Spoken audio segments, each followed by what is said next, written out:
Ebola ভাইরাসের ঝুঁকি এখনো প্রবলভাবে দেখা না দিলেও বাংলাদেশে এরই মধ্যে আগাম কড়া সতর্কতা নেওয়া হয়েছে। আগামী ৩ মাস এই কড়াকড়ি জারি থাকবে। শাহজালাল আন্তর্জাতিক বিমানবন্দরে বসানো হয়েছে বিশেষ ইমিগ্রেশন কাউন্টার, যেখানে বিদেশ থেকে আসা যাত্রীদের জীবাণু পরীক্ষা করা হচ্ছে। স্থল ও সমুদ্র বন্দরগুলোতেও একই রকম কড়াকড়ি। হাসপাতালেও রয়েছে বিশেষ ব্যবস্থা।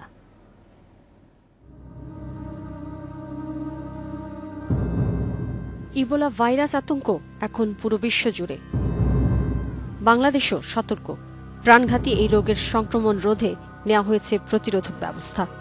জরুরি সতর্কতা কার্যক্রম পরিচালনায় গঠন করা হয়েছে বিশেষ টাস্ক ফোর্স।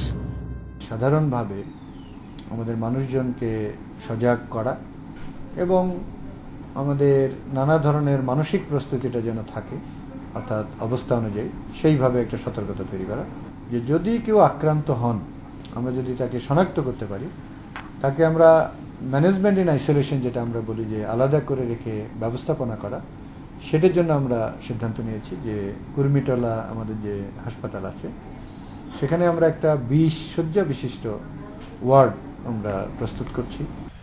শাহজালাল আন্তর্জাতিক বিমানবন্দরে বসানো হয়েছে বিশেষ কাউন্টার। জরুরি এই সতর্কতা চলাকালীন আগাম তথ্যের ভিত্তিতে বিশেষ গুরুত্ব দিয়ে পরিচালিত হবে এই কার্যক্রম। যখন কোনো এই ধরনের দেশ থেকে, 4টা দেশ আপনি জানেন, এই 4টা দেশ থেকে যখন কোনো যাত্রী আসবে, তাদেরকে আমরা আলাদাভাবে স্ক্রিনিংয়ের একটা ব্যবস্থা করেছি। সেটার মধ্যে প্রথম পর্বে হচ্ছে তাদের জন্য একটা আলাদা ইমিগ্রেশন কাউন্টার, এবং সেই কাউন্টারে শুধুমাত্র ওই ধরনের যাত্রীরাই কাউন্টারে লাইন আপ হবে। এবং এখানে প্রাথমিকভাবে যে ডিজি হেলথের আমাদের যে সমস্ত কর্মকর্তা আছেন, তারা এই ব্যাপারে সচেষ্ট থাকবেন। এদিকে পশ্চিম আফ্রিকার এই ভাইরাস সংক্রমিত দেশগুলোতে জাতিসংঘ শান্তিরক্ষী বাহিনীতে বাংলাদেশের যে সদস্যরা কর্মরত আছেন, তারা কেউ সংক্রমিত হননি বলে নিশ্চিত করেছে আন্তঃবাহিনী জনসংযোগ পরিদপ্তর।